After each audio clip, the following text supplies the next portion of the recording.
Welcome to the Protos podcast. Today's date is Friday the 16th of April, and you're listening to a weekly roundup of the most important stories from the past week as reported by us.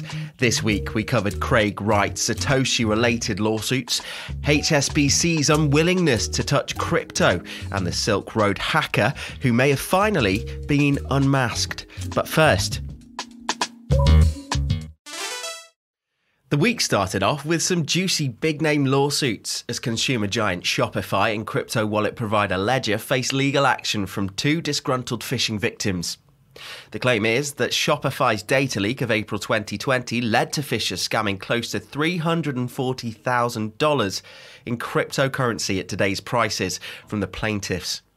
The leak involved the personal data of 273,000 Shopify users and was made possible after some sneaky Shopify employees exploited a vulnerability in the company's database.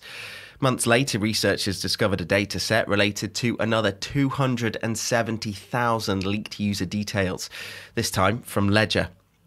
The data included the likes of emails, addresses, phone numbers, and previous purchases. From there, the hackers would contact individuals and make their efforts to steal what they could, in some instances posing as the Stellar Development Foundation and convincing the plaintiff to hand over their Stellar Lumen tokens. But the legal action doesn't stop there. The plaintiffs are also seeking damages for the ongoing security concerns and threats that they still face today.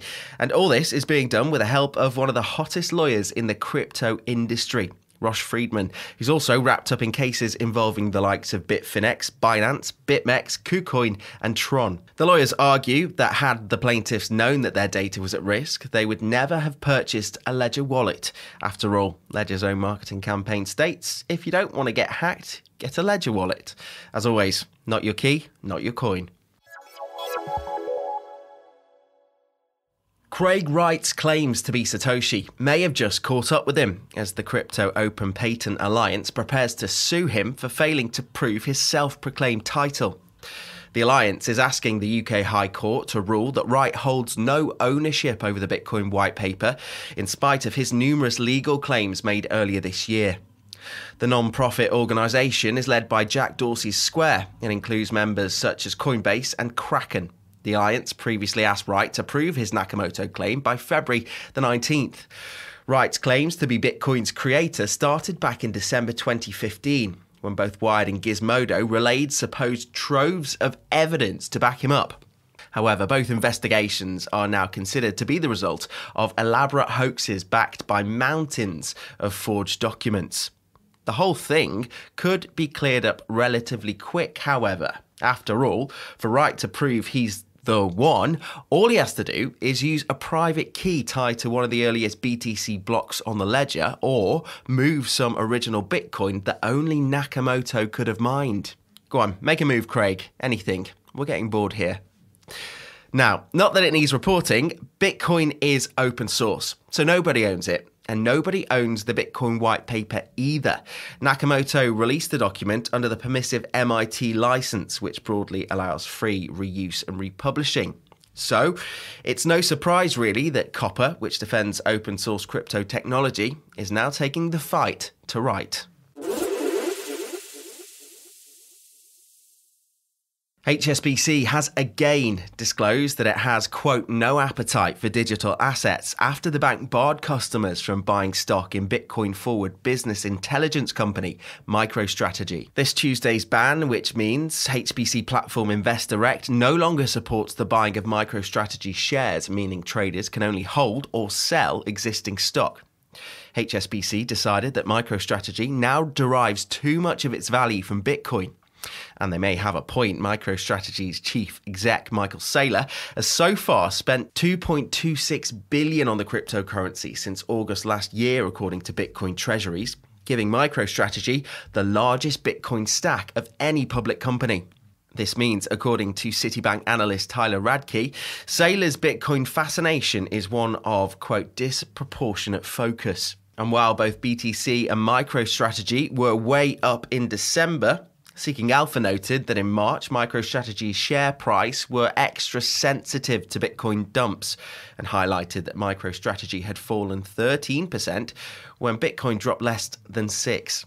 But this is a position that HSBC has held for some time now, since 2018. In January, The Times reported that HSBC is preventing customers from depositing cash from crypto exchanges into UK accounts, which is making it increasingly difficult for crypto traders to bank their profits.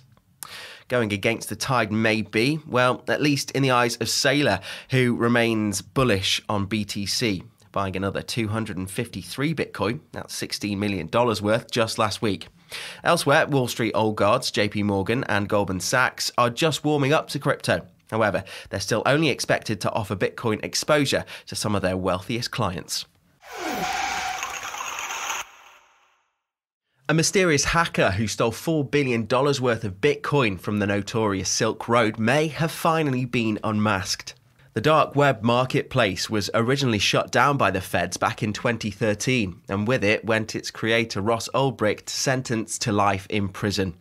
But 18 months prior to the site's closure, someone swindled 70,411 Bitcoin, which at the time came to a pretty $359,000.